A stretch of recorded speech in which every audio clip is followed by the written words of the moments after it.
This is a project that has to do with the Long Island Sound. Those of us who live here are all very close to Long Island and its sound, so let's hear all about it.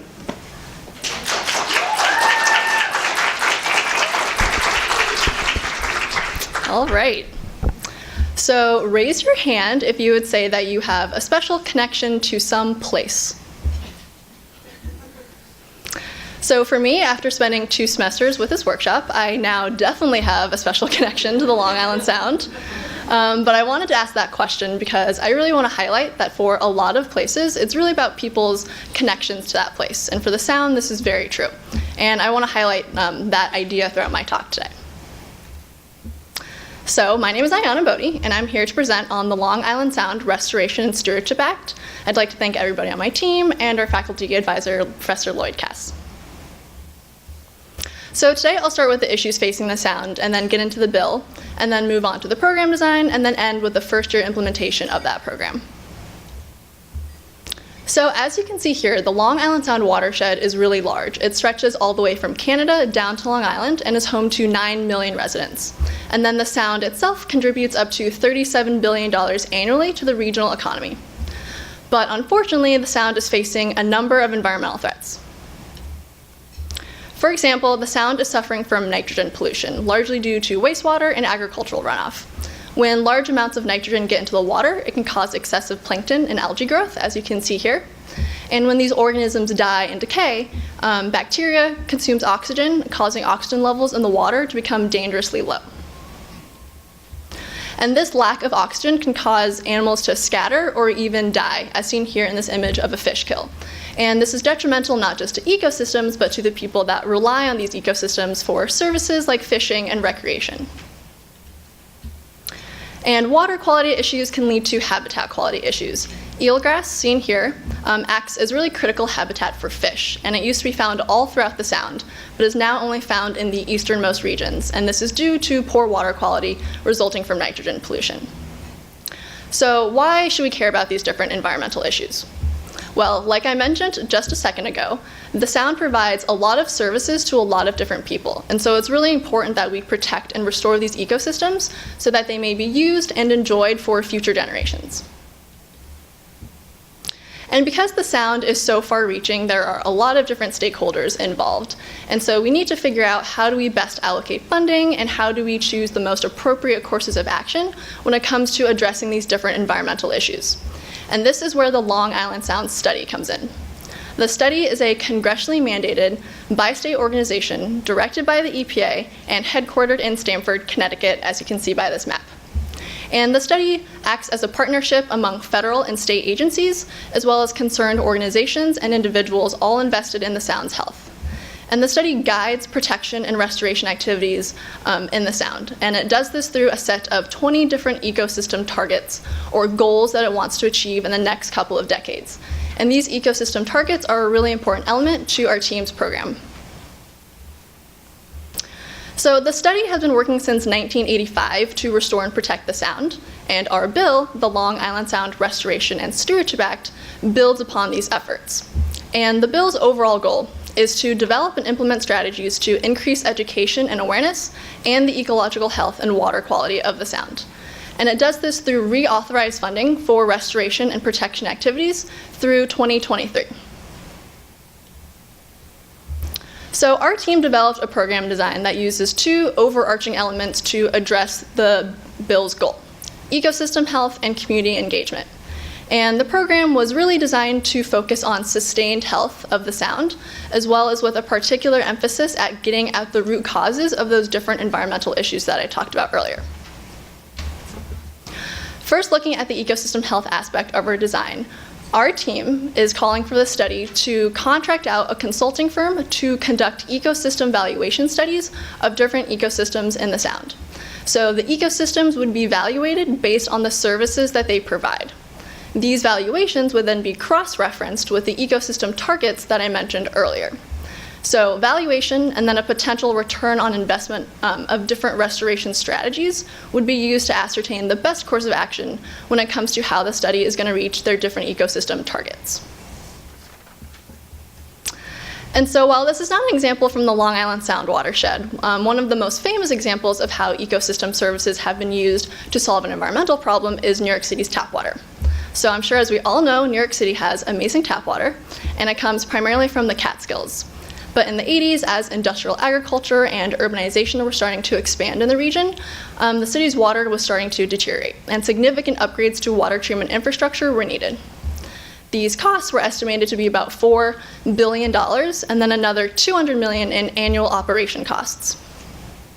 So instead of investing capital to build new infrastructure, the city really realized it was much more cost-effective to instead use the natural ecosystem services that the Catskills were providing.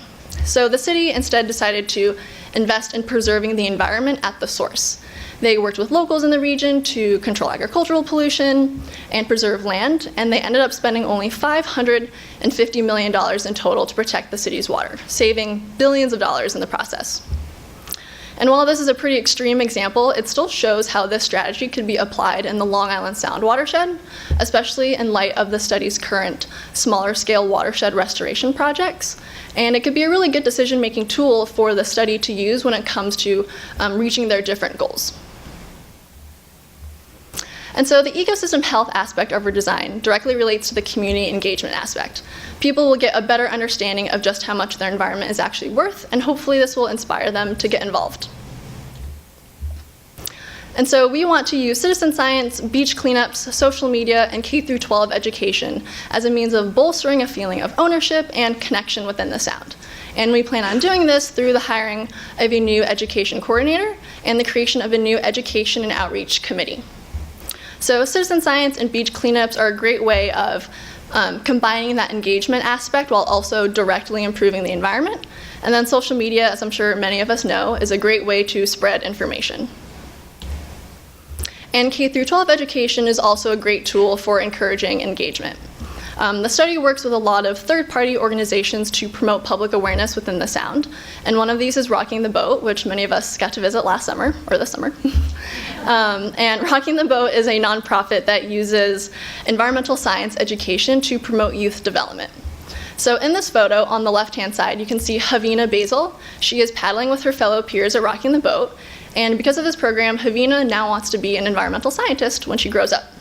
So one goal of our program is to have more stories like Havina's, but through public education programs that all children will be able to access. So in order to implement our program, we will obviously need money. The study's current annual budget is at about $12.5 million, and in order to implement our new program, we will have to contract out a consulting firm to conduct the ecosystem evaluation studies, hire an education coordinator, and also hire a new program coordinator to help facilitate that interagency coordination within the study. And this will be an annual budget increase of $2.2 million. And this budget increase is in line with past budget increases for the study, as you can tell by this graph.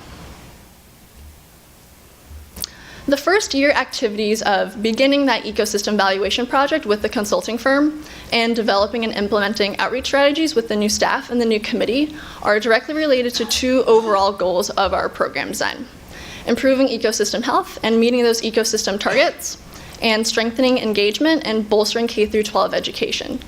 And these two overall goals will be used as benchmarks as we analyze the success of our program as we move forward. And so speaking of success, this is what the Sound looked like in 2008. The grades are indicating water quality. And this is what the Sound looks like today. You can see that there's been a lot of improvement, largely due to wastewater management, but you can also see that a lot more work needs to be done, especially in the westernmost basin near New York City. And looking to the future, our team really recommends that the study leverage those natural assets that the Sound provides as they continue their progress. So I want to end my presentation today with a quote from Mark Tedesco, the EPA Long Island Sound Office Director. "A lot of people have a deep connection to the Sound. They see it as a special place, important to their lives and communities, and they bring a lot of passion to the issue." So I want to share this because I again want to highlight that the success I just showed you in the previous slide and the future success of the Sound's health will really be dependent on these passionate people coming together to protect a place that they feel connected to and that they view as valuable. And our program design really hopes to further foster this cooperative effort. And one last thing, our bill actually passed and was signed into law last month, which is very exciting. So hopefully some aspect of our program will actually be implemented. Thank you, and I'll take any questions.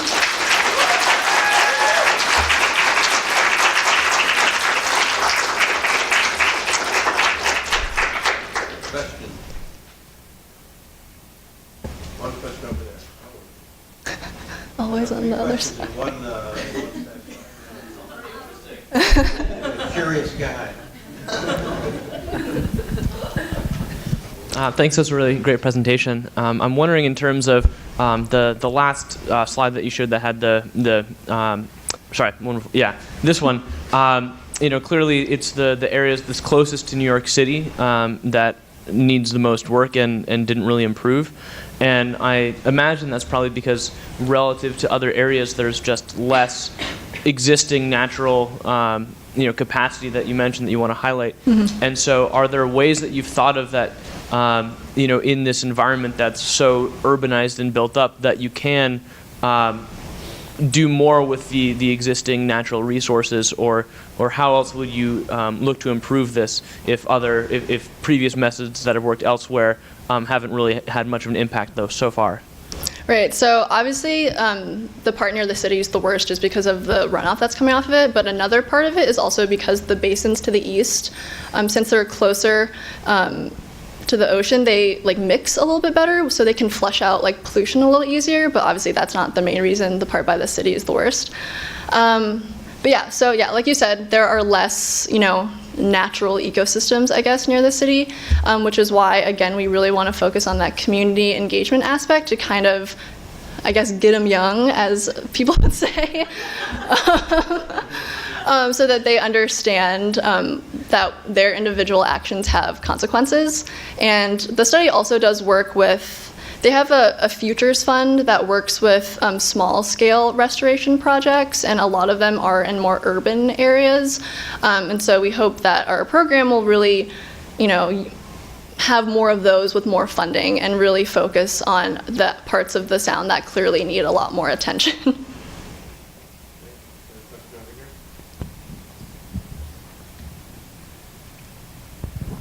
Really well done. I like the pin as well.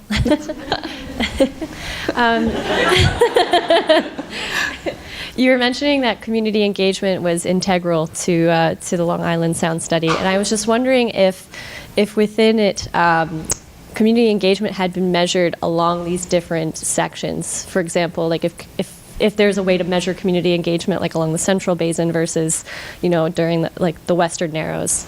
I just wonder what permanence has to do with where residents feel more at home, I guess. I don't know. Yeah, I know that. So I know that the study does not measure engagement based on the people who live in different basins, but they do measure engagement in terms of how many people attend coastal cleanups every year, and I think they might measure how much trash is picked up. So there are measurements for that engagement aspect, but one part of our program design is to hopefully kind of make that a little bit more quantifiable.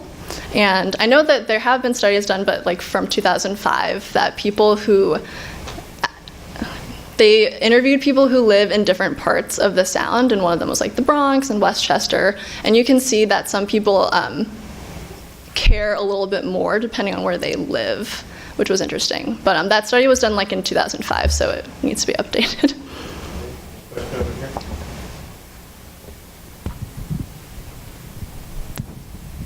Thanks.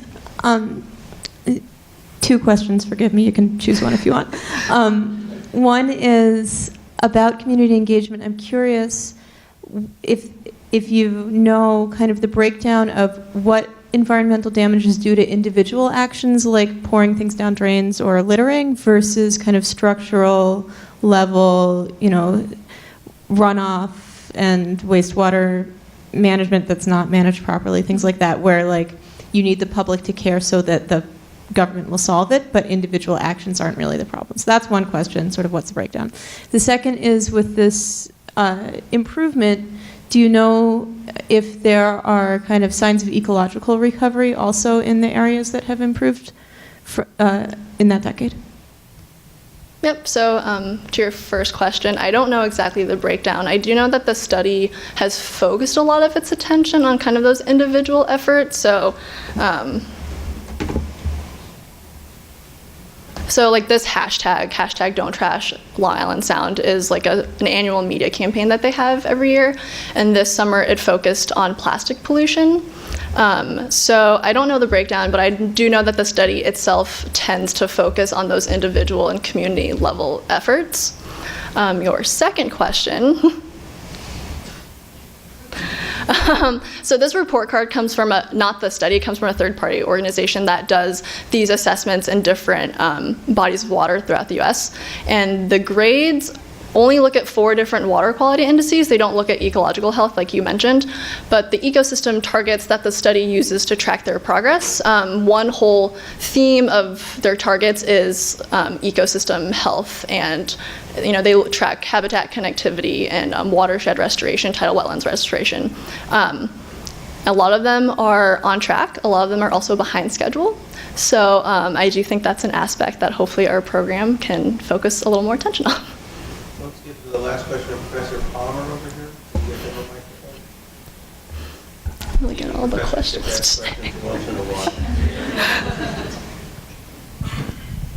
Thanks, Liana. Very nice presentation. Thank you. A question about the budget. You didn't mention it, but I noticed the budget already tripled from fiscal year 16 to fiscal year 18. Mm-hmm. And I'm wondering whether or not your anticipated increase is...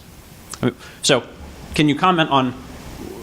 There was already a clear increased federal allocation to this office before this bill, and now this bill has passed.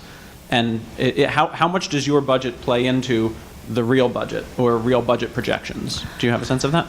Yeah, so the bill technically provides or reauthorizes funding not just for the study, it reauthorizes funding for like all activity related to the sound. But we just decided to focus on the study because they have such a big, they're such a big player.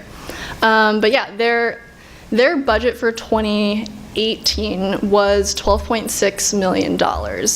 And when we were designing the program, we didn't really think too much about how much it would cost. We kind of figured out what we needed to do and then see how much that cost. And when we did it, we realized, the increase is really, really less than past budget increases. And I know that the study gets most of their money from grants through the EPA. So I'm not entirely sure where this 2.2 would come from more funding requests that the study would ask of the EPA in terms of their grant portfolio. Thank you very much.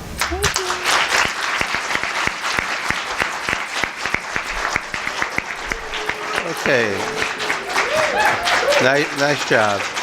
So we are now at the end of a 2-semester class. I assume some of you have submitted your reports.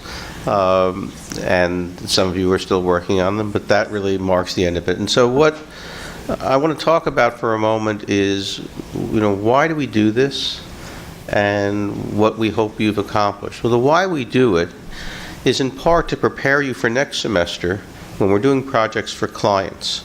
So part of it is the problem-solving integration that I mentioned at the beginning, of you learning how to problem-solve and pull together science and policy and management in a single problem-solving exercise. Because even though our classes divide things up one section at a time, in the real world, all this stuff gets integrated and you actually have to do something. And so that's part of what the summer and fall is. The other thing is, we wanted to teach management. Nobody's going to let us take over their organization to run it. So we have to do it as a management simulation so you can take all the different pieces and actually see how they fit together. There will come to be a time in your career when you actually will do something like this. This fall was actually designed after something I did when I was in the EPA. And what happened in the EPA is we pulled together a group of people to work on the Superfund program, and then guess what? Congress didn't pass the bill. So what were we going to do? Well, we developed what was called the Pre-Implementation Planning Project, and we did all the things you do in the fall semester, including, instead of the political analysis, we were actually sending people up to the Hill to lobby for it. And at the end of December 11th of 1980, the bill passed. And a deal between Jesse Helms and Jim Florio. And you don't know these people, but Jim Florio was a liberal congressman from New Jersey, and Jesse Helms was one of the most conservative senators in the Senate. And the two of them got together, horse traded, and we got Superfund. And so then we got ready to implement it, and then Ronald Reagan became president. And so a lot of the things that we got started on got frozen. But the point was, we had done this exercise, and so we were ready to go on day one. Literally, we were ready to start the program. And I always thought that exercise was useful in thinking about all the moving parts of implementing a program. The other thing that strikes me in most policy schools, people don't pay enough attention to the actual going from these big general ideas of policy. Everybody wants to talk about policy, but nobody wants to worry about, who's going to do what when to make this happen. And that's really the heart of our field, going from these big ideas to actually making things happen. So the environment is cleaner today than it was in 1980 because of many, many small efforts like the ones we saw today. This is actually what you saw today is really how it happens. So that's part of why we do it. The other part is there are technical skills that you have learned of working together in groups, working under deadlines, developing work plans, communicating complex information in 10-minute briefings, writing in a style that is appropriate for decision makers. You've done all of those things, and so next semester when you do your workshop projects for clients, you have all these skills already in place. And I can tell you the difference between you and the rest of SEPA, because the rest of SEPA in their final semester do capstone projects, and they have none of the preparation of the summer and fall. Imagine, in your case, going into doing projects now, having not done them the way you've been doing them over the last 2 semesters. Now, you can do them, you have the skills to do it, but you guys are going to be much more sophisticated in how you approach this, and that's really the part of why we're doing it this way. And so with that, the semester is over for the workshop, and looking forward to the projects. And next semester, the faculty is hard at work looking for them. Have we communicated the survey back to the students? So you... Yeah, so we've got your preferences in elaborate detail. We got it, I think, a couple of days ago, and we're going to send it to you. And we are all in the process of looking for projects right now. So, in any event, enjoy the rest of your semester. All those finals will be a lot of fun, and we'll see you next semester.